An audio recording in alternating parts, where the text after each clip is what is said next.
So Jeremy, have you taken your MySpace photo yet? Or do you notice how Jeremy's like slightly tilted his hat just to give himself a little bit more of like a southern twang? I get it. yeah, So that the people can see my face, dog. I see it. So the people can see my face. But you know what? I do got that southern swag, boy. I do got no, Jeremy, you look like you're about to star in an early 2000s Ice Cube movie. Like, no, don't you just first of all, fix the web camera. Fix the webcam. Loco Holmes. Yeah, I mean the flannel shirt is very Loco Holmes. I won't lie. Just if you wanted to go full essay though, you just got to keep the top button done up in every other one. Everyone. Hilarious. I think that would be cultural appropriation. It might very well be. Might be. Hey, they culturally appropriated it from the Caucasians because lumberjack shirts are very Caucasian. Okay. Did you just say you guys appropriated it? Hold on, let me get my joke. Don't say you guys. I'm Latin. I'm Italian. People are appropriating our culture every day. Let me get my joke in. The white people appropriated it from the lesbians. White people appropriated the land of the Mexicans. Let's start with that. That's mega Hold on, I'm Italian. My people have no part in that, but we did appropriate the rest of Europe, okay, and Gaelic cultures. Anyways, this isn't the cultural appropriation podcast. Columbus from? Oh, wait. We said we weren't going to do this anymore. Working for the English crown, by the way. And I'm not here to defend. Originally from where? Sorry. Huh? He was originally from where? I'm not here to defend the actions of Christopher Columbus. I am here to defend the actions of Julius Caesar, though. Caesar did nothing wrong. The Gauls deserved everything. Nothing wrong. Listen, Alicia, nothing happened at Alicia, okay? Anyways, we're the Leg Kick Podcast, everybody. You're not gonna walk past that. You are walking past that. You know what? I'm not gonna lie. Jeremy's camera looks like Mike took that plastic wrap from his chair and put it over the lens. Oh my God. So, anyways, guys, let's get into it because we've got a ton of news, lots of news.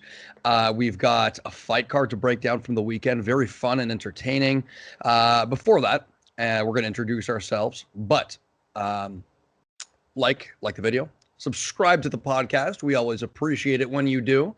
And follow us on social media. If you have a question for the podcast, thelegkick1@gmail.com. The Leg Kick on Instagram. You can find us where you find podcasts.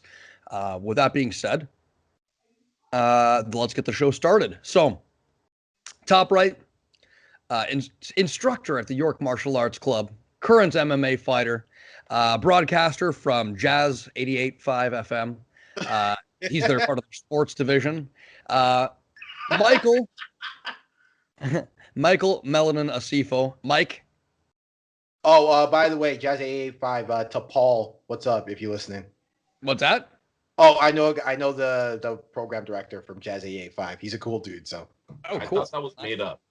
No. Honestly, I just approximated a number. I'm not gonna lie. Like, I'm pretty proud of myself. Station.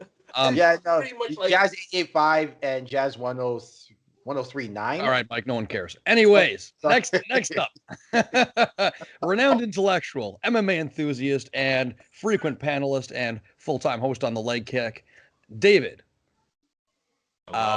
David Agave, I think is how you say it. It's an ingredient in tequila. David, say what's up. Exactly. Yeah. My condensed form can be definitely added into certain kinds of beverages. I have no problem with that intro, except renowned intellectual. No, I'm the opposite of intellectual. I want everybody to know.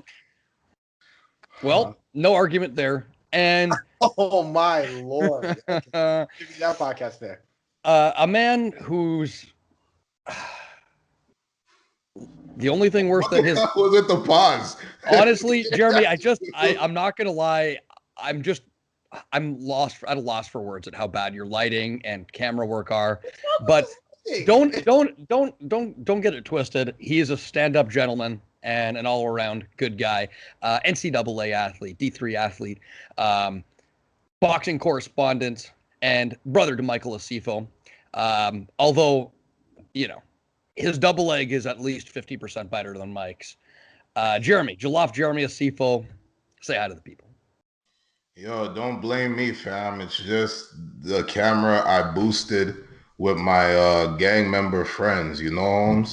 So Please. Wow, and we're Let's try to racist get now. racist Okay, I here. take that back That about was Jeremy. very racist. That was so racist. Jeremy, Yo. why don't How's everybody doing? I am so tired. I think I had a seizure during my nap, but oddly enough, I feel good. Well, Jeremy, there's an answer to that, and that is coffee. Coffee.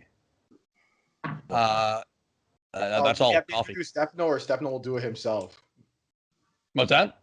Will we introduce you, or you're gonna do it yourself? Oh yeah, I'm Stefano. I'm an MMA fighter. I go by several names, but none of that's important. I kick people's asses. I'm morbidly obese right now. And is still the best fighter in the Caribbean in his weight division.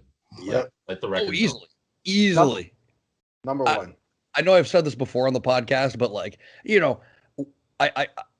I hate talking to people who I don't know very well about my fighting, because it's like I'm not trying to brag, and I'm not trying to field a bunch of annoying questions like MMA, what's that? Oh, is that like UFC? So you fight people? Like, no, I'm not. I am not. But when I went at times when I'm like, hey, I'm a champion down in the Caribbean, they're like, you're the Caribbean champ?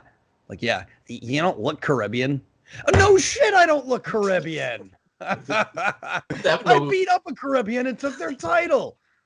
All right. Once again, white man going to the Caribbean and taking what is rightfully the indigenous peoples. But anyway. Well, you know what? Come, anyone in the Caribbean, if you want your title back, come get it, because it's on my mantle. Oh, it's looking shiny and sexy. You want your natural resources that went into that belt? You want them back? All right. There is nothing natural about that belt. First of all, come take on the might of Rome, and if you are so brave. Likes to forget that he's also half of Eastern European, but well, there were Eastern European Roman emperors. Anyways, gentlemen, with that out of the way, with that excessively long introduction out of the way, shall we do some news? Yeah, and we gotta get to some boxing news as well. Yeah, we will, and I'm super excited for it.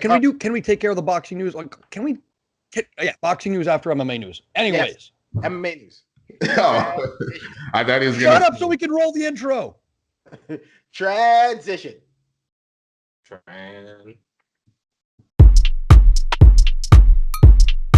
Let's get into the news and views of the week. Wow, what a transition. Anyways, we're back.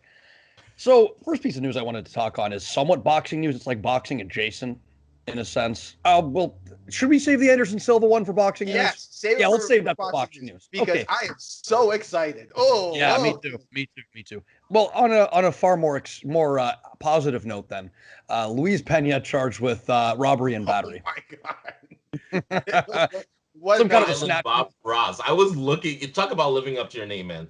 I was looking. I was rooting for Violent Bob Ross. This is the upsetting of the year. I hope he's okay. Kind of a snatch and grab. I don't want to besmirch his name without limited evidence, but some people have come out and said he's just one of those people that can't help himself and will just steal some shit. I've known people like that. I've known people like that. I know a guy like that.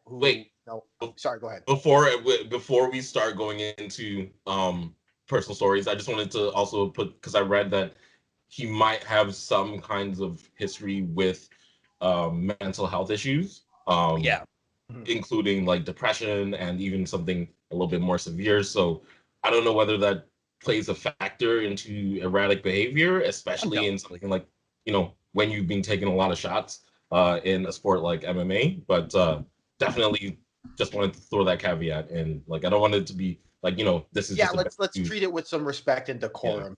Right. Sure. Especially until all the details are known. Let's not crucify the man. But thank you for that, David. For sure. No, but for sure, no. There are some people who are just like bad people. But we don't know that to be the case with Luiz Pena. So what's the story? I know a guy. Oh, Luiz Pena, Violent Bob Ross, charged with snatch and grab and assault, basically. I think it's called robbery and battery. Yeah, and rumor is that he has a history of this, but also apparently a history of mental illness. So we will hold our tongues. I just wanted to say that I know a guy who's like, I'm not going to say his name, but if you're in the GTA, you probably know, who's been kicked out of just about every gym in the entire GTA because he can't help himself going through people's lockers, going through people's pants. Oh, I know who you're talking about. Let me ask you guys a question. What do you do? What do you do if you have somebody who everybody is saying, look, this guy stole your money from your locker, whatever, and then you approach a guy and he lies in your face and says, no, I didn't steal it. What do you do from that point? You just got to let it be, or you do some so there is work? I have an answer to this, unrelated. I hear my echo, gentlemen. Oh, I don't hear an echo. Sorry. There was this one kid who came into Head Rush back when I trained there. Sketchy dude. At the time he was like 16, 17. I was, early 20s. And he was just a weird ass kid, Russian kid. And, people suspected that he was stealing shit from the change room, but nobody knew. And basically, I had a weird interaction with him when I'm like, I'll introduce myself. I'm like, hey, how's it going? He's like, hey, do you know where I can buy a knife? I'm like, no, I don't know where you can buy a knife. Bye. And like they suspected him of stealing, so they had somebody wait by the change room. And during classes, he kind of went into he went in and they saw him kind of ruffling through people's pants, and they shut the door on him and held him in. He's like, let me out. And then they, brought him to the front, yelled at him a bunch, scared the shit out of him, and then called his, very strict Russian parents. And that was that. We never saw him again. Yeah. Well, I knew a guy, Jeremy probably knows him. I'm not going to name names, but this was a guy that we knew from the area who just couldn't stop stealing. And one day he paid the price by stealing something a little too valuable from a place that will do something about it. Oh, you're talking like a store? No, but did he steal from a friend, a person that he knew, or is this like an establishment? Was this like a private lender? Let's was it the mob? Was he defrauding people? Was it kind of white collar crime? Was it the tax man? He stole from the tax man. Oh, you can't steal from the tax man. He stole from an institution that he probably shouldn't have stole from, and it nearly submarined what he was trying to do. And so for Violent Bob Ross, my message is this: do the necessary. You can only you can help you, right? And pull yourself up by your bootstraps, boy. I hate to say it. I hate that phrase. You're killing me, man. I also want to. Yeah. Sorry, go ahead. I wanted to also add that I feel like MMA is just one of those sports, and we saw this with the Mike Perry situation when he caught those charges for assaulting the dude. Well, I think he got. I don't even know what happened to that, but I think he got charged for assaulting. He got dropped because the guy threw the first punch, which is, I think. Yeah. Anyway, the point is that I feel like MMA is just one of those sports where you get people from all kinds of corners of society, right? Yeah. Like get your clean-cut Sage Northcuts and you get your Mike Perrys of the world. And that's kind of the beauty of it, because at the end of the day, it doesn't matter when two guys are in the ring or in a cage or whatever going at it. But at the end, but outside of that, they still have their lives and all the problems that comes with that, I feel. Absolutely. Okay, next up. This is a fight announcement, but I'm going to parlay it into another weird gem story that happened as well with this gentleman. So, Sean Strickland versus Uriah Hall signed as a main event. I forget on which card. I don't have it written here, but that is an interesting main event. Both two men with some of the oddest technical flaws in the game. Sean Strickland with his chin up in the air, trunk movement is not really something he understands, and Uriah Hall, exciting, fast, flashy striker who doesn't necessarily like to keep his hands up around the cage and throws a good jab and doesn't build off it. It's going to be an interesting and a weird fight. I never thought about these guys crossing, but quick thoughts, guys. I like Uriah Hall's chances for some reason. I don't know why. Definitely like Uriah Hall's chances, just based on, well, I don't know, maybe that's assuming too much to say based on power alone. But I will say that for Sean Strickland, shouts out to him, I guess, because he's kind of built up a run from nowhere and finds himself fighting a serious contender in this division, like pretty much off the back of like what, a 3-fight win streak. Yeah, and he's ranked too. Yeah, Well, that's what I'm saying. Like before, I feel like they're going. Oh, sorry. I was just going to say, before you give credit to Sean Strickland, a video emerged. I don't know if you've heard about it. I saw that. Oh, my God. He just looks like Sanchez? Orlando Sanchez, ADCC champion, undefeated MMA fighter. And God damn it, he just looks like a total dick. Wait, you don't think that what Sanchez did was dirty? Not that it matters. What did he do? He just shucked an underhook, right? That's all it looks like to me. Yeah, but he more like, dug in his elbow while they were holding while they had their hands around each other. He kind of like threw his elbow and elbowed his like hands out of the way. And Sean's point was like, I have a fight coming up. Like, why are you throwing elbows in the clinch? I'd have to watch it again. It looked like an underhook shuck. Maybe he did throw an elbow. But honestly, it's a legit move off it. Sorry. Yeah, it is dangerous if you're throwing elbows off of that. But Orlando Sanchez, to his credit, came out afterwards and was like, "Look, from the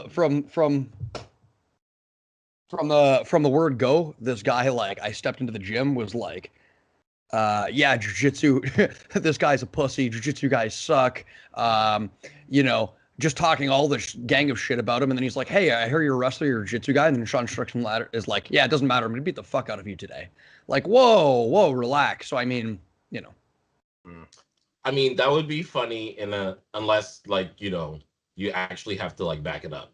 You know what I mean? Like, from an outside point of view, you can see how a person can have that kind of humor, but yeah, that's not gonna endear you to your sparring partners if you're talking a whole lot of shit during, before, and after your sparring. Like that. I will say there is a legit move where you do get your elbow down on like the wrist to like break off wrist control. So I don't know if that's the case. I don't know.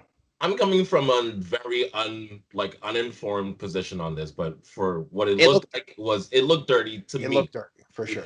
Yeah. Look, that move doesn't go like that. I'll say it like this: it doesn't go. And not in like a friendly sparring session when you're really focusing on like your mat, right? Your mat skills, right? Like that was kind of the point. Like, so why are you throwing elbows in the clinch before we've even gone to like the meat and potatoes of what we're supposed to be doing? I don't know. That's just the way I thought of it. Yeah. I'll slow down and look at it again, but yeah, moving on. Oscar De La Hoya versus Vitor Belfort booked for a Triller event. Why? Oh man, I have no comment on this really. Okay? Why? Because Oscar De La Hoya can't find anybody else to fight him. He's called out Canelo. He's called out Floyd. I didn't even know this was happening. This might even. He called out GSP and GSP accepted, but then Dana White did the Lord's work and next that. Yeah, I don't even know. I'm not sure, but this might not even go through. Needless to say, I will not be holding my breath. Needless to say, you will not be drug testing for this one, right? Oh Please, yeah, for the love of God, no. Give Oscar De La Hoya a mountain of cocaine and. Let Vitor Belfort walk into the ring with an IV of testosterone. So that way Vitor actually has a fighting chance. Because well, Vitor, dude, at this advanced age with how Oscar De La Hoya has been treating his body, Vitor definitely has a chance. Vitor's not too far removed from competition, keep in mind, right? And Oscar has been. You heard what Oscar sounded like on that last Triller commentary. Yeah, he was in dire straits. But like I've seen Oscar hit the bag recently. Yeah. And De La Hoya says that his jab is looking Vitor Belfort. But I feel like who doesn't say that? But what I would say though, I feel like all over, like we've seen enough of these boxer versus MMA guys to see like the gap isn't like crazy as we thought. Like sometimes like it's a decent like fight, and sometimes like the other guy might even like don't get me wrong. I disagree. I think boxers in boxing are far more advanced than MMA fighters, and I think the odd cases like the Anderson Silva case, which we'll get into later, is not really. The Frank Mir fight, like that, he lost that fight, but like, I mean, I don't know, that Cunningham guy wasn't like. Well, I will say this though, you You're can about get Tarver, though. Michael Venom Page is a good example. Michael Venom Page boxes on the side and he pieces guys up, but the thing is, he's piecing up a lot of cans, right? So it's like, at what point, at what point does an MMA fighter who isn't necessarily a conventional boxer meet somebody? Is it at the world class level? Is it at the mid tier level? Is it at the, you know what I'm saying? Is it at the regional level? That's where it depends. Anyway, where are we? Way too much. Moving on, Ian Kuntalaba versus Devin Clark, booked September 18th. Nice. Interesting fight. Ian Kuntalaba will gas himself out within a round again, you know. So. If Devin Clark's still standing, you know, which Devin Clark's shown himself to be durable, able to handle the best from Alonzo Manifield. But yeah, fun fight. Merab Dvalishvili booked versus Marlon Moraes. Wow. This could be cut for Marlon if he UFC 266 targeted for that. If he loses this, I mean, I like it in the sense that Dvalishvili not known as the biggest hitter, and if he does lose this fight, probably not going to see, you know, the result we saw in the Sanhagen fight or the Font one. But interesting, you know, Dvalishvili who pushes a pace. Marlon Moraes, extremely explosive in the first round, tends to fade a little bit, but excellent kicker. Yeah, great jiu-jitsu as well. So we will see. I will like. Sorry. Oh my God, Michael, please go ahead. Our timing's been off today. My bad. That's on me. I've been a little talkative. I will say with Marlon Moraes, I like the fact that it's 266 and not like 263. Right. You know, he gets some time to do some soul searching, which would be to this date 3 months from now, if my memory serves me right. I'm okay with that. I also think that Marlon Moraes will be inspired by do or die time because the UFC, for a little while, they were a little more lenient on guys who've lost a little bit more than they have, but now they're cutting guys out. And I say what you will about that, but I think that it does. There is something to be said for it, maybe lighting a fire under the older gentlemen's, you know, keisters, and it might do that effect here. I don't like putting pressure on fighters like that personally, but maybe just maybe. Right? Yeah. I'm sorry. I definitely agree. Like Marlon Moraes, this unfortunately is going to be a do or die fight for him. So maybe that does give him a little bit more motivation to perform in this one. But I feel like the problem isn't motivation, and I feel like, well, you know, I won't go into whether motivation has been his main issue, but the problem for this matchup I have is Merab is going to wrestle his shit out of Marlon Moraes. And I just don't see Marlon Moraes having the defensive wrestling to keep Merab up, because Merab, we know Merab is going to go in there and throw at least 10 takedown attempts, at least. So, like, it is like, you know, it's one thing to be good at jiu-jitsu, but can you withstand that pressure? I don't know. It's a really tough matchup for Moraes, I think. Agreed. Next up, two men kind of hovering around the top end of the 170 division booked against each other. I like it for the odd stylistic clash of fights. Luque versus Quezo booked. Wow. That's one I didn't see coming as well. What's that? Versus who? Vicente Luque versus Michael Quezo.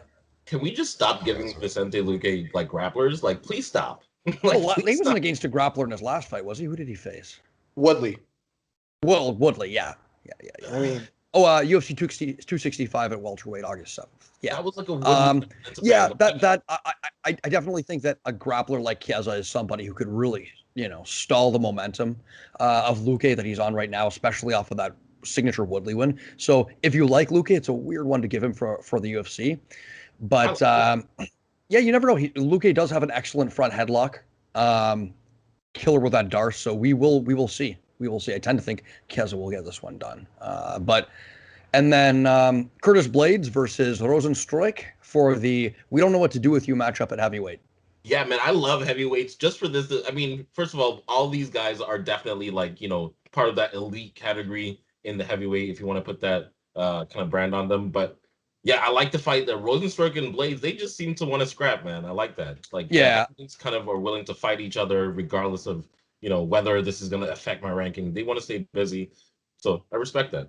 I like a lot of what I saw out of Blades in his previous fights, right up until that uppercut, he was, not hesitant, kind of figured out Derek Lewis, able to mix in the right amount of striking and grappling and baiting out counter strikes, which is kind of what you've got to do. But, I hope the man's okay and ready to get back into competition and his body's fully rested. I see another dangerous striker, though. Dangerous striker. Like, this is not going to be one of those fights where you can just shoot naked for a takedown. Like, Rosenstroik will put your lights out. Yes, quick time.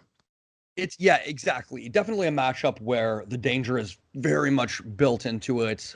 Very different choice of weapons from Rosenstroik. A lot cleaner striking than Derek Lewis. A little more predictable, but definitely for blades, feint and jab and shoot, and that's his method of success. I wouldn't hang around too much in range. Trying to get cute, baiting out that left hook and throw a right hand over the top. Get in on those legs. Anything else with news, gentlemen? I'll talk about Anderson Silva or that. Oh, that's boxing. We'll talk about that after the MMA, after the card, and I also want to briefly mention PFL because my boy Rory got robbed. Oh yeah, Rory. Let's do boxing news right now. Actually, UFC first. All right, fair enough. We always do. What's the news? I know we're a broken record with this money thing about the UFC and pay the fighters, but I'm really passionate about this. And GSP came out and talked about what he was making for his first fight and making just in general for his championship fights. And he was making, I believe it was $9,000 to show for his first championship fight against Matt Hughes. Ooh. Very different era of MMA, but they didn't have the money back then. Any era. That's bad. 10K for a main event? That's not good. Let's see when that was, though. Yeah, that's 10K for a main event is still awful, but this is this is back in the time. Yeah, they were struggling, right? Yeah, this is the a very, very, very different era of MMA. We're talking his first championship loss to Matt Hughes. Yeah, that's 2004.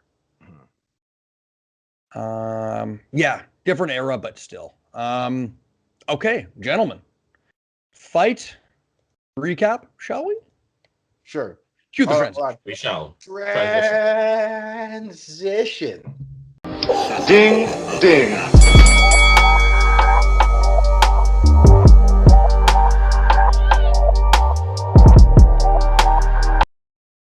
All right, so we begin our storied and interesting card. We'll talk. We'll get through it. It's been too much time, but we'll get into it. We'll talk about the main event. We'll talk about the other fights, but Chen Sung Jung getting it done. First of all, one of the men with the most eccentric head movement, eccentric but effective in all of MMA. He's like, but he could not miss. Switch or something. What's that? Yeah, nervous switch or something. But he could not miss. Ige having success in the later rounds, bringing the fight to Jung, keeping him on the back foot, working the body, able to stuff some of those takedowns. But in rounds 4 and 5, he could have given to Ige. In the early rounds, just Ige looking one note, fairly predictable with his jab. Jung able to find that left hook over the top time and time again, having success with takedowns. And I tend to forget what a great grappler Chen Sung Jung is, but he is a phenomenal grappler because Ige, excellent bottom game, very good from the single leg X position. Good with very unorthodox guards like I believe he works off of a lot of De La Riva. There's a little bit of De La Riva in there, not in this fight, but anyways, hell of a grappler, great passing in this fight. What do you guys think? I just think that Ige, what's the word I'm looking for? This isn't my take. Jack Slack, wonderful MMA commentator. Well, commentary analyst, fight breakdown, fight analyst. He had the point that Ige seems to just have the wrong game plan for. Couldn't agree more. Yeah. A lot of these fighters, and it just seemed like early off the breaks, he was just having a tough time implementing the right kind of thing or the right kind of tools for Chen Sung Jung. and he paid for it. It just seemed kind of like every time Dan Ige wanted to throw a couple punches, shift off to the side into southpaw and throw something with his left hand, and Korean Zombie would just hit him with the left hook, and a couple times, it was a little hairy carry for Mr. Ige there. But I like the fact that Ige has a lot of talent and he can hang with these guys. He definitely can hang with these guys. I just think that Dan Ige's got to, fight his fight still, but apply your fight and maximize it to the best of the ability against your opponent. Yeah. I believe Jack gave the example of the Barboza fight where instead of keeping pressure on him, he kept exiting out the side door after recombination, right? Mm-hmm. Yeah, I like what Korean Zombie did in this fight. I think he just fought a really smart fight. He really took advantage of being the bigger guy.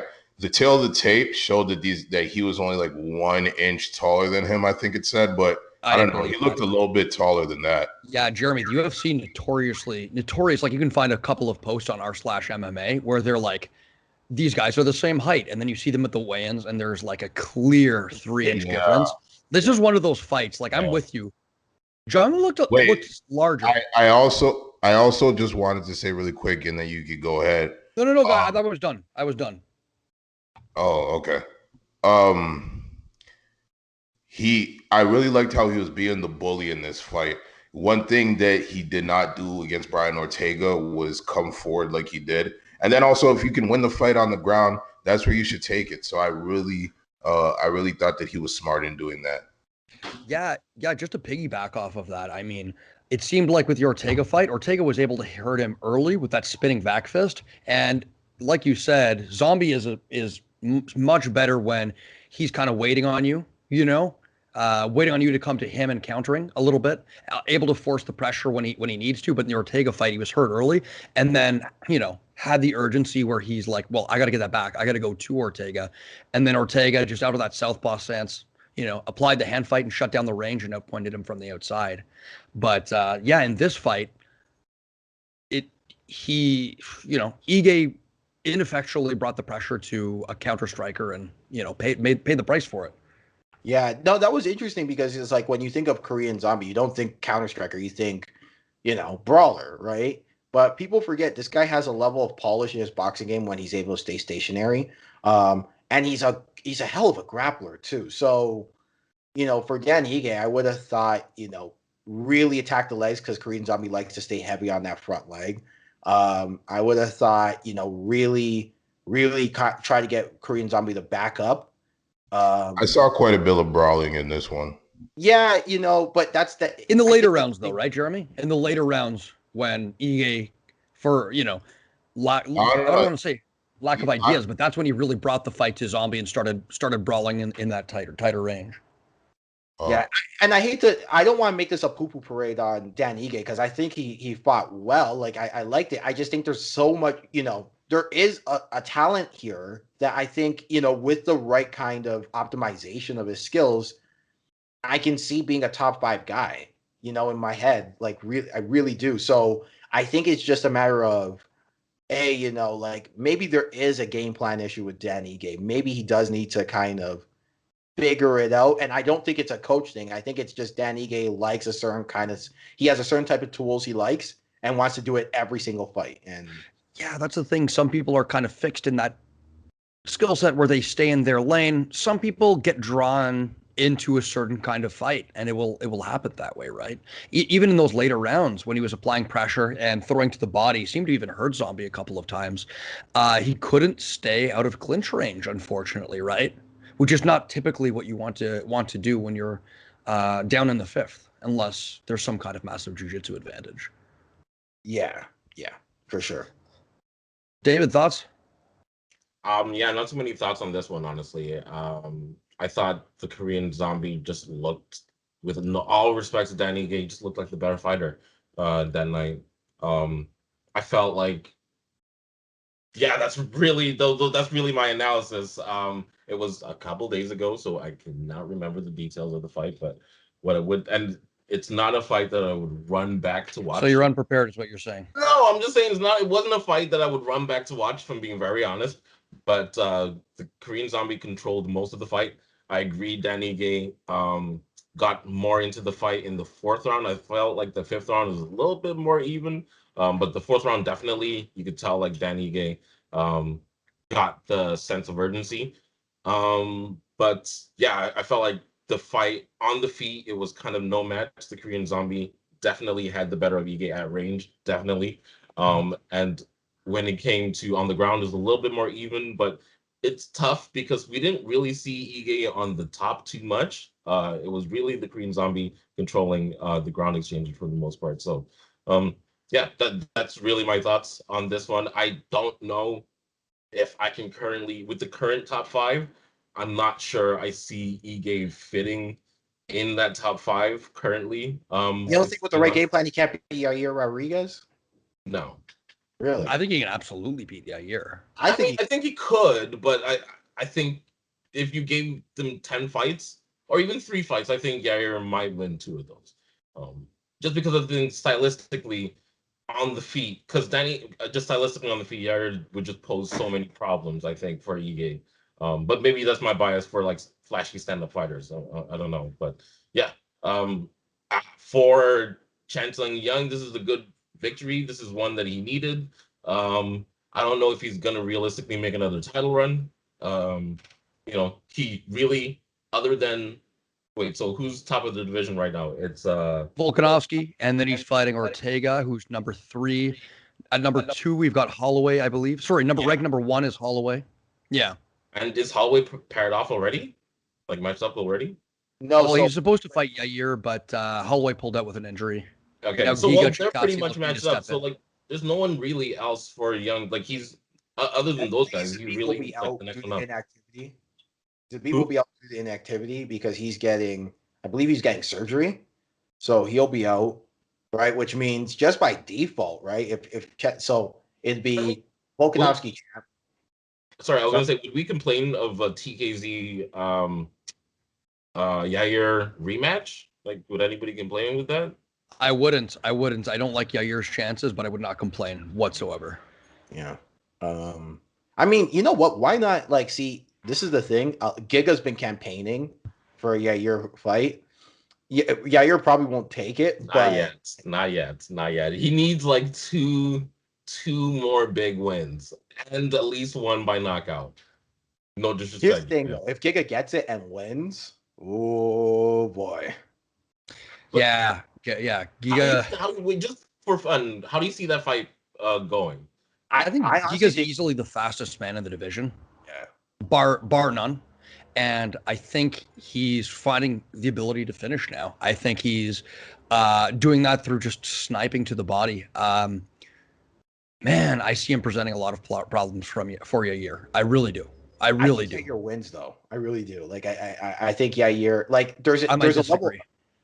That's fair. I think there's a level of unpredictability Yair still has. Like, he's backed off of it a hair, but he's backed off of it just enough where he still presents that unpredictability, but he's fundamental. And I think that Giga's going to run into a lot of trouble with the unpredictability because Yair's long. He's longer, actually. Flashier, more unpredictable. And it's going to turn into basically a kick fest. And in a kick fest, I like Yair's chances. I think Giga's a great kicker, an excellent kicker. Well, I mean, we're going to have to see Zabit, Yair, and Giga fight it out for the battle of the walking stick insects at 145 because these guys are long. Moving on, Alexei Oleinik, Sergey Spivak. Now, just off the hop, I want to say that I love that Alexei Oleinik exists. I really do. He's so weird. And we need like the world to know that 46-year-old guys can still fight. Like 46-year-old guys will still beat you up if they get a hold of you. But like some of his choices to me are just so perplexing. Like, yeah, he has a grappling style, and I've said this before, I'll say it again. It is very, and not all Eastern European fighters fight like this. Sorry, but you will run into a lot of Eastern European people with this kind of skill set. More so from like Oleinik's generation.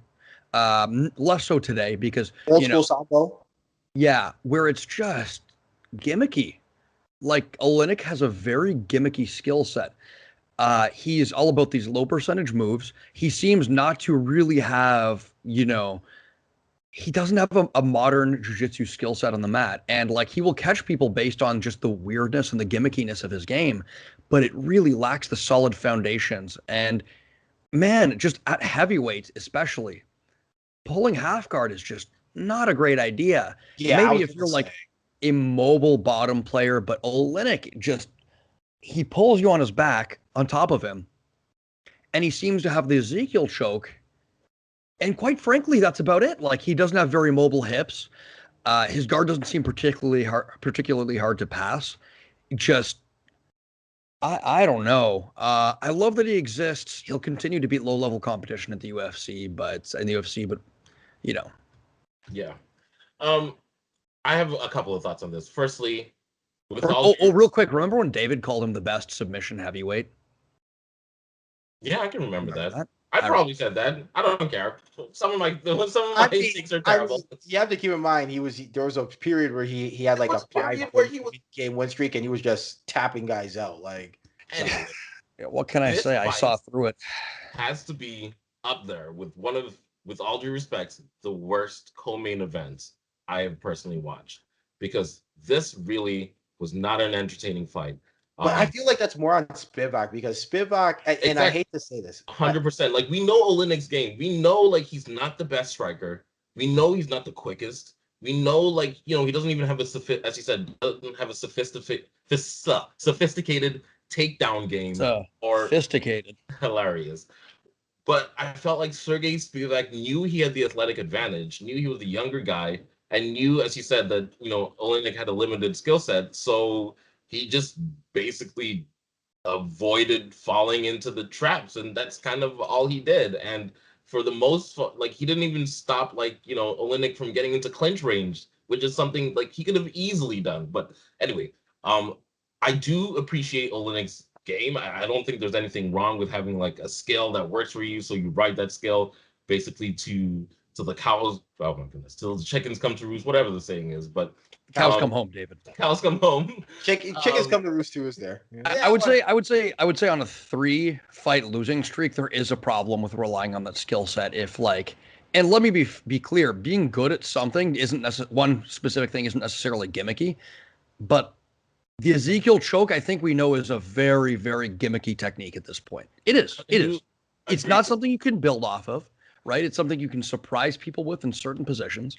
But you don't your skill set's gimmicky when you don't have the adjacent skills to buttress that Ezekiel choke. Like your plan B, plan C. Yeah. But one thing I would counter to that is, in this fight, I felt like, it was very clear to Oleinik that he did not have any chance in hell on the feet with Spivak, which is saying a lot, because Spivak really, with all due respect, did not show very much on the feet. Oleinik was windmilling punches at certain points, if we're being really honest. But it was very clear Oleinik wanted to get this fight to the ground in whatever way possible. And I don't think he really cared for technique or how pretty it looked or whatever. He was just trying to get him to the ground. Maybe he should have focused more on technique, as you're saying, Stefano. But for Spivak, like, once again, it was really an uninspiring performance for both gentlemen. And the sad thing in all this is that Oleinik got around. You know what I'm saying? Like, in spite of everything we are talking about, Oleinik got around. And I hate to do this because, Spivak, I think there needs to be more people from the Ukraine fighting in MMA. Great group of people. Sorry, go ahead. One of the best fighters of the 90s was from the Ukraine. Never forget it. Yeah. Oh, Volchenchin. Igor, ice cold Igor, baby. Yeah, Igor Volchenchin.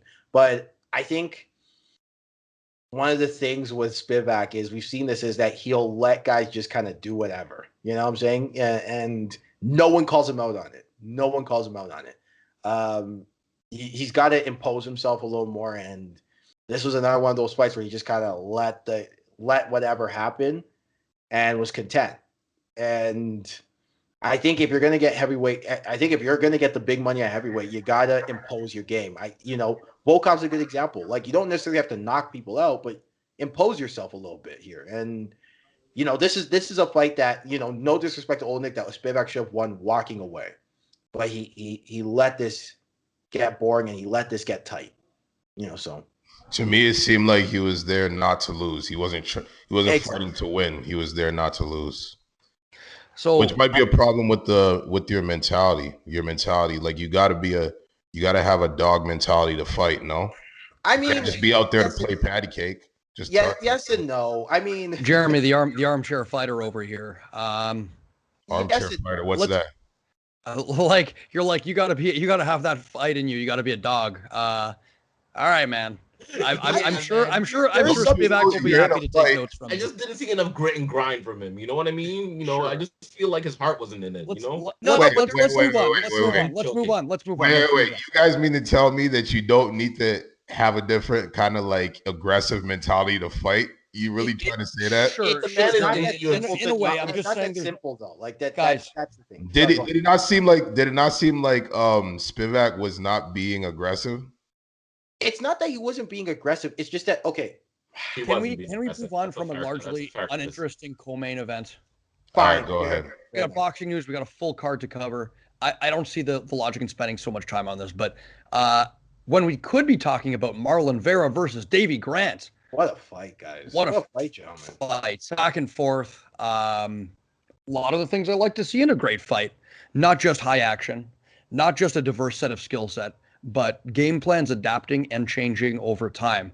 Davey Grant winning those early rounds, in my opinion. He's good at switching stances, splitting the guard with that left uppercut, and just able to apply boxing pressure to Marlon Vera. Marlon Vera comes out in round 2 and starts attacking that calf, clearly bothering Davey Grant.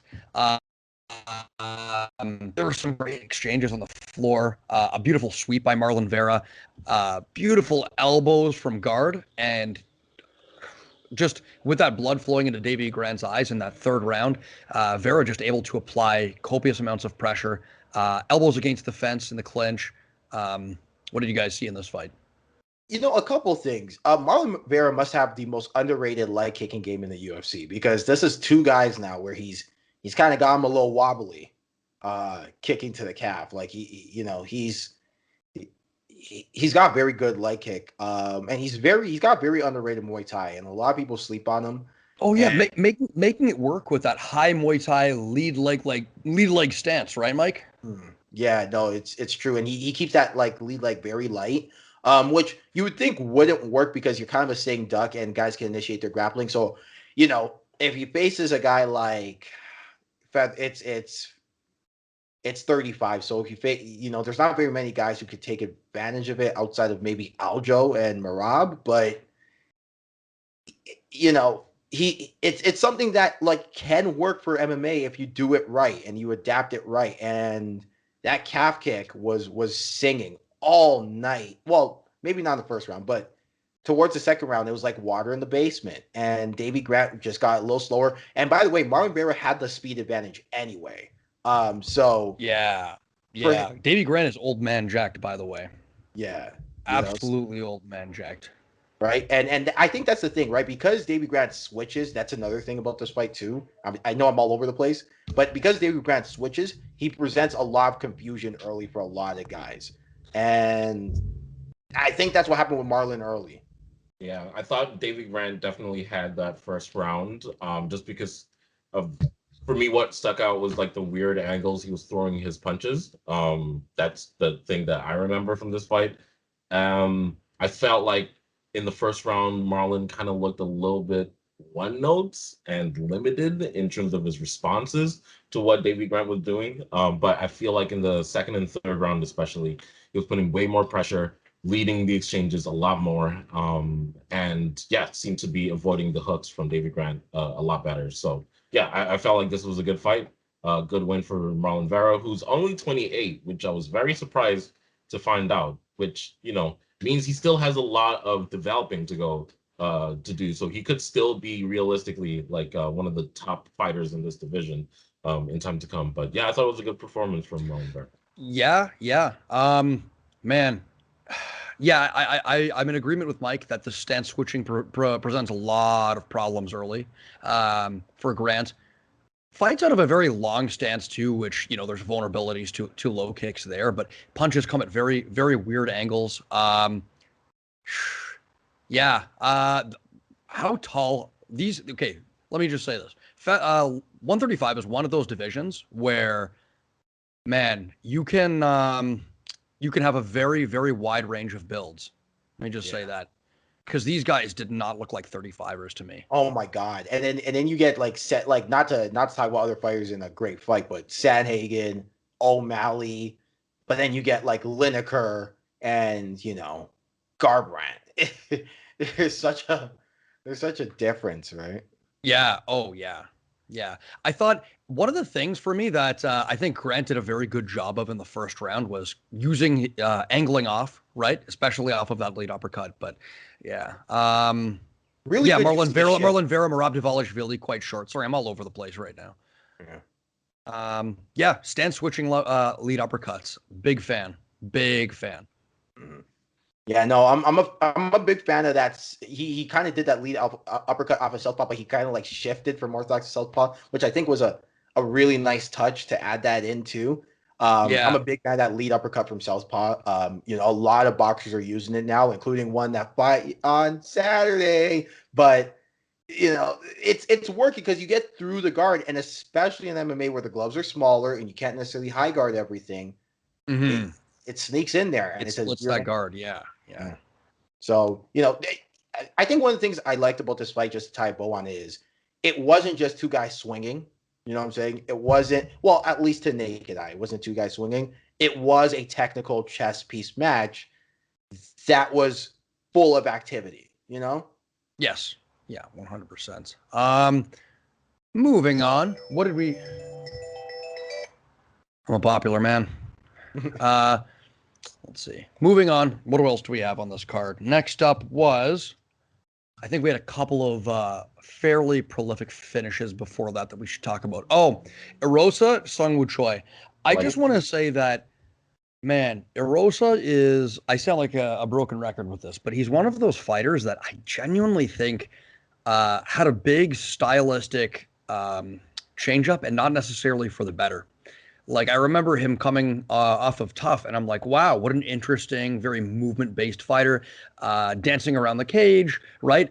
But like making people turn and hitting them while they turn. And then he gets into the UFC, lost to Artem Lobov on the show, gets into the UFC, and becomes this pressure, stand in trade kind of fighter, back you up in trade. And he's had mixed results with it, but I just don't think that he has the power to operate in such a style. Sungwoo Choi with a beautiful fadeaway left hook to just cut an angle, close the door on that left hook as Julian Erosa was throwing, and just a quick minute and 37-second finish against Erosa, and just a few too many hammer fists for my liking. They left hook really nicely. A lot of the Koreans. Doohoo Choi used to have a really nice left hook. Song Yadong, no, he's Chinese, but Racist.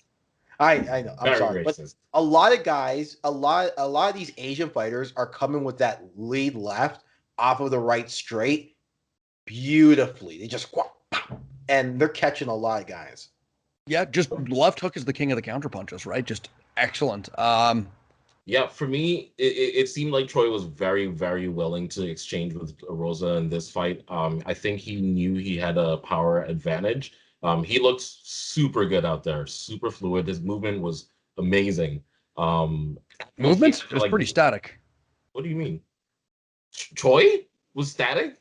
Choi was fairly static, I would say. I don't think there was a phenomenal exhibition of movement. But I mean, I don't think he wasn't like dancing around the cage or anything, but I feel like, he was moving in and out of range pretty well.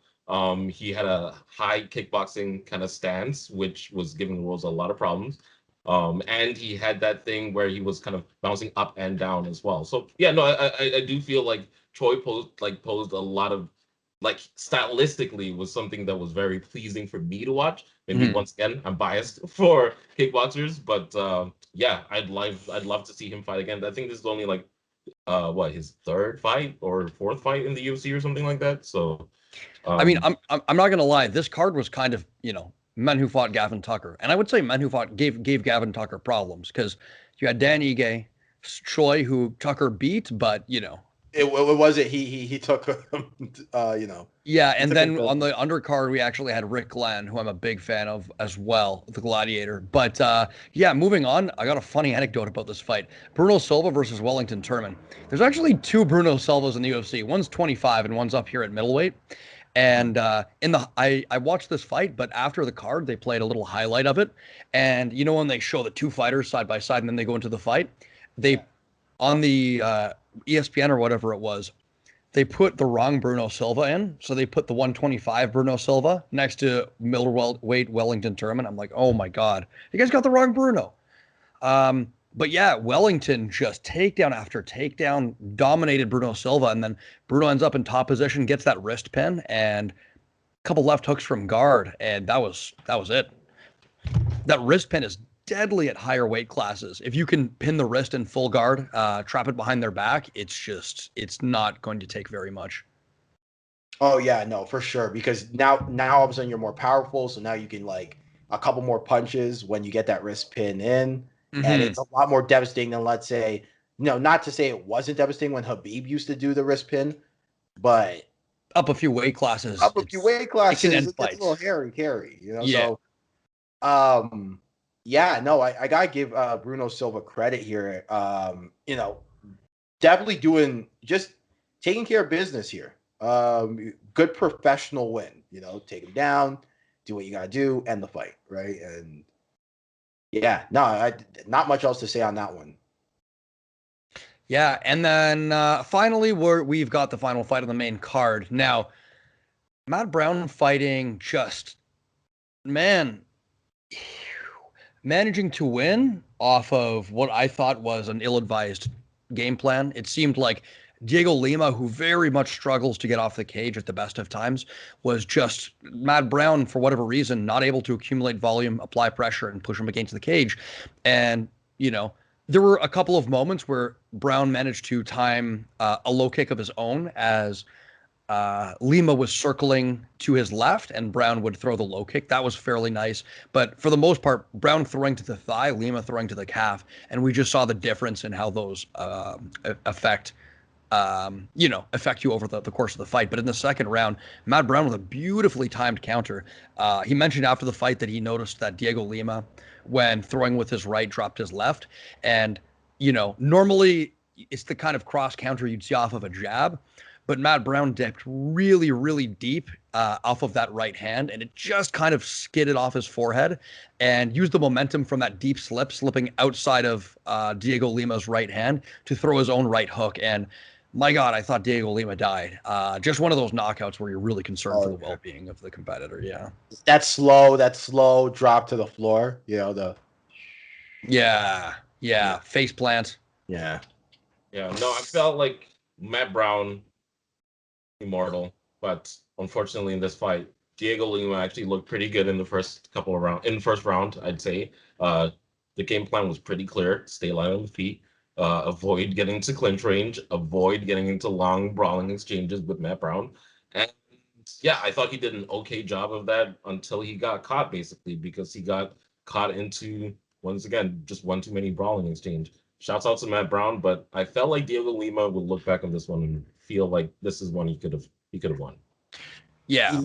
Just to add on that, like Diego Lima's kryptonite seems to be that this man cannot get off the cage, and when he doesn't get off the cage, trouble happens for him. So it's funny though. It seemed to me in this one he wasn't really pinned with his back to the cage for long stretches of this fight. This wasn't like the Bilal Muhammad fight. He was moving fairly well for whatever reason. Matt Brown not really able to pin him up against the fence, and it was just a well-placed counter in my opinion. But I'm reading here that Matt Brown's actually defeated both Lima brothers, Douglas Lima in 2007 and Diego Lima in 2021. How can you not love Matt Brown, man? But for me, I just feel like Matt Brown was too slow, like to catch Lima, in my opinion. That's why he wasn't like cutting him off as well. If anything, I feel like it was Lima, weirdly enough, closing the distance and engaging, which is how Matt Brown got his chances in.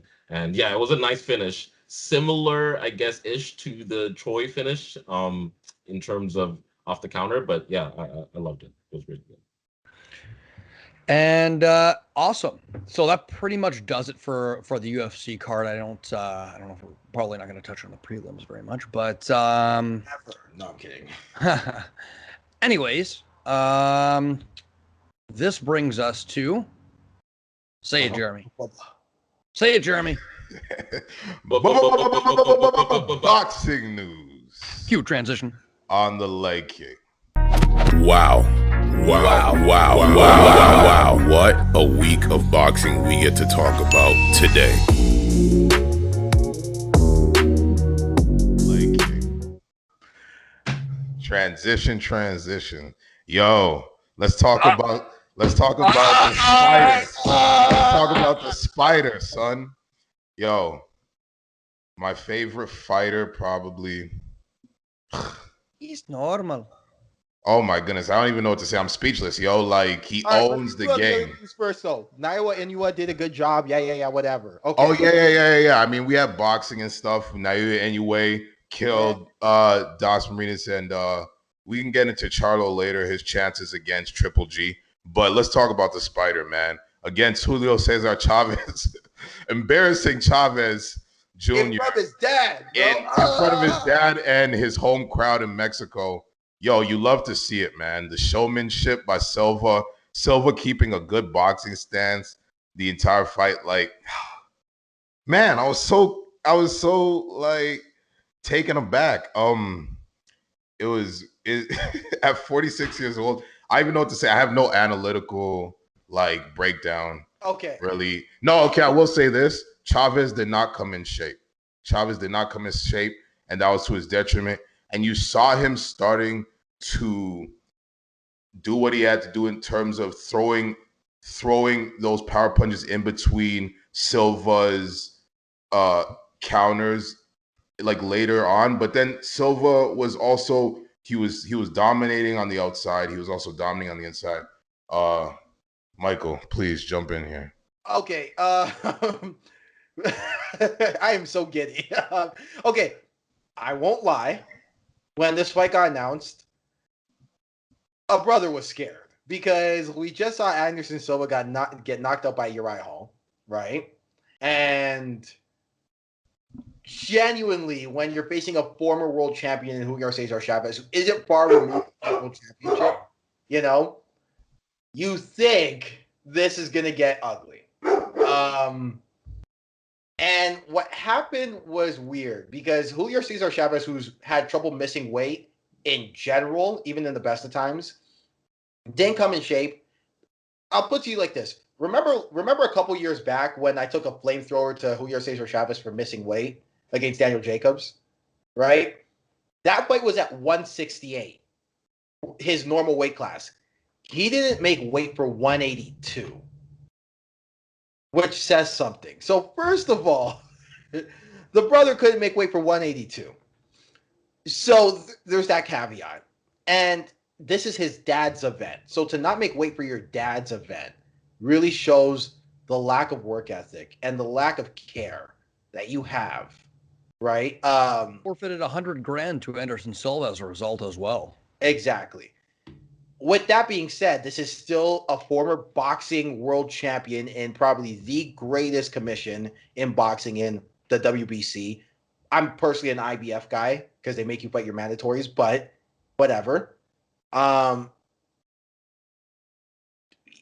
You think, 46-year-old Anderson Silva in his third ever professional boxing match hasn't had a boxing match in damn near 16 years. This is going to get ugly. And to his credit, Anderson Silva did everything he was supposed to do. He trained hard, made weight, came in, could take a punch, and absolutely dominate. It wasn't... Yo, how great was it when he counters him with, I think it was like a cross or something, and then makes Chavez back up, and then he comes back into the corner like, let's fight here. Let's go. How great was that? Oh my God. There's a lot of things I want to talk about. First of all, you know what else? Sorry. And you know what else? That's what made me an MMA fan, was his showmanship in the ring. That's how you get casuals to become MMA fans, is Anderson Silva is my favorite fighter in the MMA of all time. So, and it was strictly because of that reason, and it was beautiful to see that Anderson Silva bring what he did in the MMA cage to the boxing ring. Yeah, I'm so giddy about it because he's my favorite fighter too. I used to watch a lot of Anderson Silva. From a technical aspect, here's the deal. He landed that lead uppercut from southpaw through Cesar Chavez's guard. He could dodge a punch again. All of a sudden, he took a punch well when it landed. Dominated inside, particularly going body head. Kept the for surprisingly the more fundamental boxer out of the two. Great footwork. Good on the outside with the jab. Just, boys, I'm just giddy. I'm giddy with excitement because I was scared. I'm not going to lie, but he pulled it off. One question for me, because I didn't watch the fight, but I'm definitely going to watch it after you guys' reaction. Do you think Chavez took a dive? Hell no. Chavez, could you imagine him taking a dive in his fight? Okay, so here's the thing to keep in mind.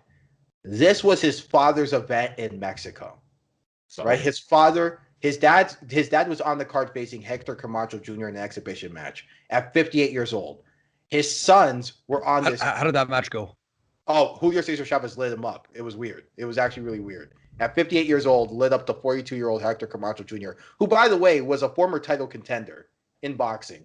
But, you know, interesting.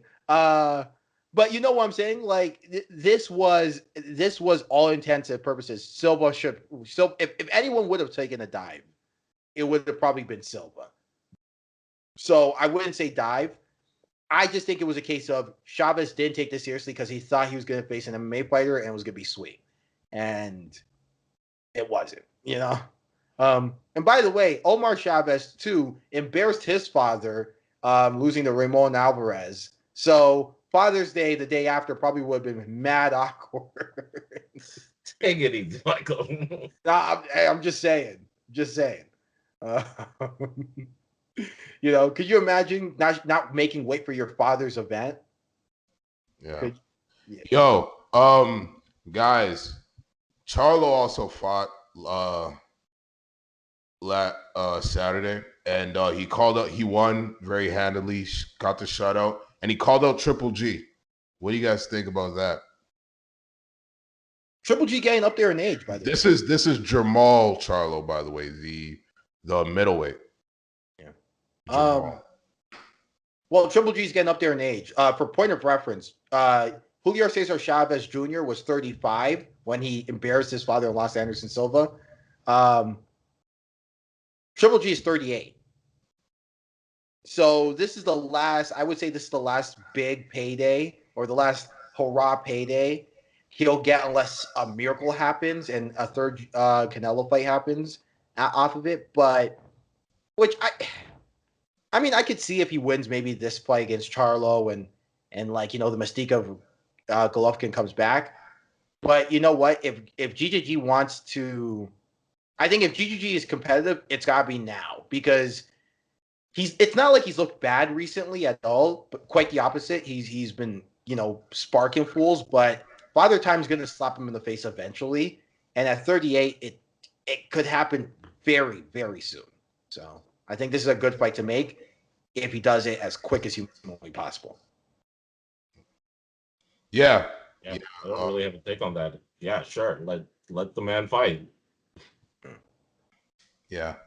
I got Charlo. Man, I really don't know. All really good points that kind of made me rethink what I think would happen. I did not know Golovkin was 38 years old. And you already start to see Father Time catching up with him. So, yeah, I guess I agree. I think eventually it'll slap him in the face, and it might be this fight, and Charlo might retire him. Because, I don't see him fighting Canelo. I think Canelo's moved on. Yeah. That's it for boxing, really. I mean, shout out to Inoue. That we'll get into all of that in This Week in Boxing. Thank you guys for supporting that, by the way. I really appreciate it. Yeah, that's it for this week in boxing news. Boxing news. All right. Boxing news. Real quick. We have a quick PFL news to talk about. Did you guys see the Rory MacDonald fight? Boy, do we need to talk about some of these judges. Ooh. I only watched one round, and I thought Gleison Tibau won the round. Was that What round was that? The first round? Oh. Am I banned from MMA takes after this? Yep. Okay. Got it. We revoked your MMA passport, David. Wait, why did you? Like, no, it's interesting because here's I thought he looked the more active fighter. Honestly, he looked the more active fighter. I thought MacDonald was trying to fight long. Honestly, I watched it right before the MacDonald was trying to I heard Donald fight long, and wasn't really having too much success. I thought when MacDonald did have him in the clinch, didn't really do much. Even though Gleison looked really uncomfortable, he didn't really do much. And yeah, I thought Gleison did decently well to keep MacDonald honest and reacted well off the eye poke. But then again, that's one round. I don't know what happened in the second or third round. So it's interesting. David, the reason why I want to get your opinion on that is because the judges who did score for Gleison Tibau gave Gleison the first and the third. That's what they did. I could have seen how he won that first round. He looked the more active fighter. Right. And maybe that's because it was only 3 minutes. Like, once again, I didn't know PFL fights are like 3 minutes instead of 5, or what is it? Anyway,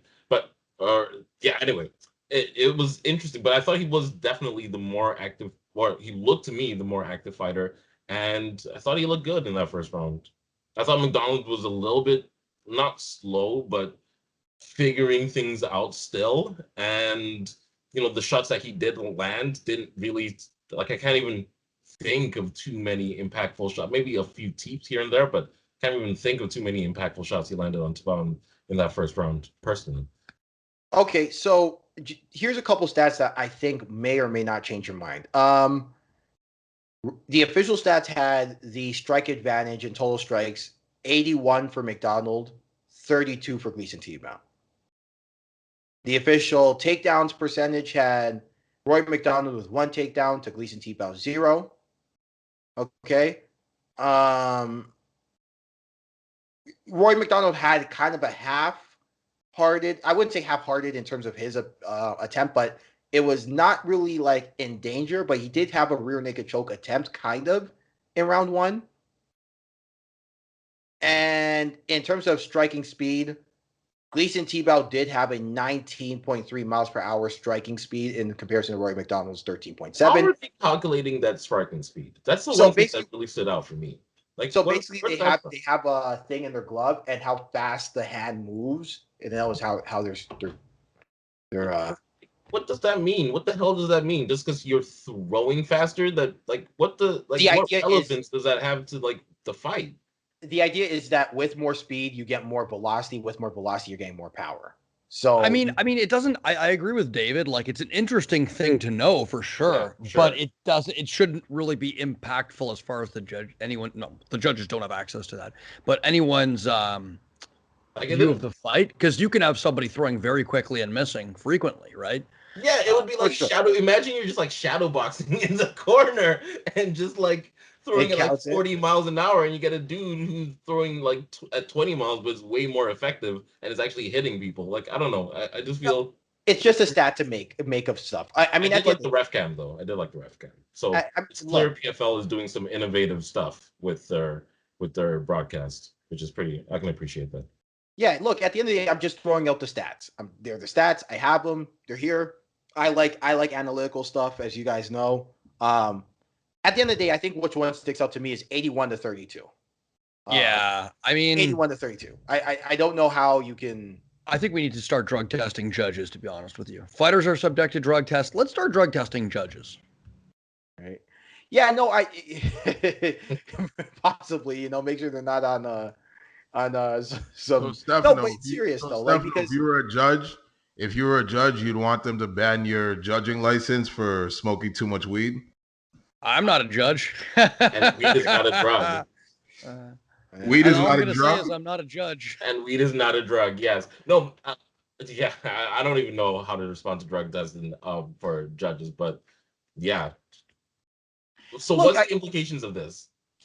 I just think that at some point we have to hold judges accountable. It takes like an extremely like borderline criminal decision for judges to get like, I remember like the LA Bird one, for example, right? When she gave Canelo like an insane scorecard, was like one of the few times that we really got on a judge.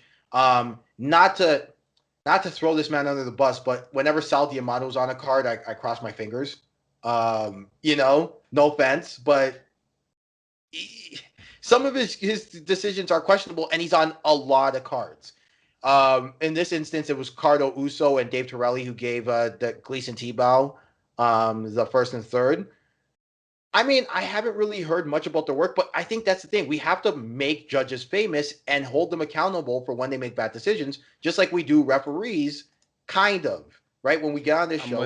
I'm with you. There's a few bad eggs in there. I don't think there's necessarily anything wrong with the system. I think it's just the individuals, either the training or qualifications or their eyesight.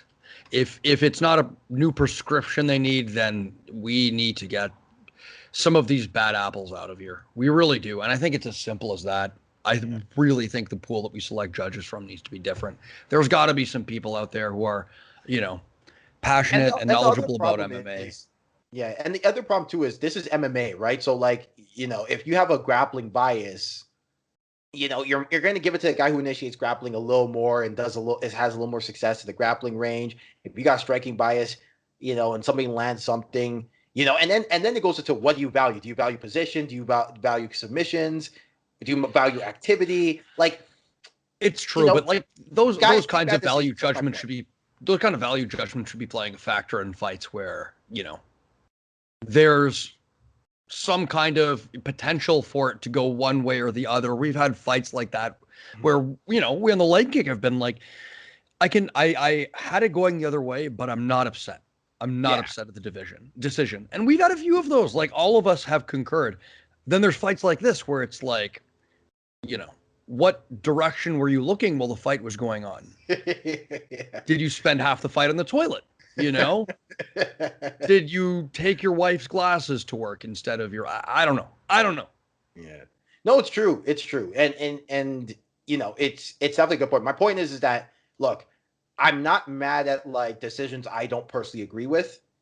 I just think this one was a little ridiculous. And I think it's high time that when they say, when Bruce Buffer says our three judges are blah, blah, blah, blah, blah, blah, and blah, blah, blah, we make note of who those judges are, who is making these decisions. And because, too many times are we having fighters getting cut off of a bad decision here, and then they're all of a sudden lost 3 straight, and Dana White gives them their pink slips, and then they're gone, right? We have to make sure that we're right on this. And I think, and this is this, thank the Lord that this did nothing for Rory MacDonald's point system to get into the playoffs, and Gleison Tibau was already out. But imagine if Rory needed the points. Wait, who isn't? I am so confused as to how this system works. Who is in the playoffs at 170? I'm guessing it's Rory, Ray Cooper III. I have no clue, but all I know is that apparently Rory is still in, Gleison is still out. Gotcha. Right? That's all I know. That's what I was like, that's the news I picked up. And thank the Lord, you know what I'm saying, that Rory is, still in the playoffs. But imagine if he needed the points. That's 0 points at PFL. So for sure. And I mean, point system, it's a mark on his record. It goes down as a loss. Yeah. Shame. Gentlemen, is that all? Do we have anything else? Stay tuned. We got an interview with Michael on from B Grapple coming up this week. We may have a few other interesting things coming up for you this week. Fight pre-cap. We got that going on probably Thursday. Stay tuned for that. Other than that, remember to subscribe to the podcast, tell your friends about it, tell your coworkers about it, tell people at your religious institution about it if you're into that thing, and go door to door, Jehovah's Witness style, knocking on people's door, asking them if they've heard about the good news. The leg kick has come. Other than that, I mean, I don't think there's on the mountain. Yeah, other than that, I don't think there's much to do other than make fun of Jeremy's camera quality and ask Mike to play us out. What exactly does that mean? What does it mean? Fuck it, we'll do it live. We'll do it live. We'll do it live. Fucking thing sucks. In this crazy mixed up world where Father's Day was yesterday, love your fathers or your single mothers, whatever. Remember, there's 3 things. You got life, you got family, and this podcast. Take it easy, everybody.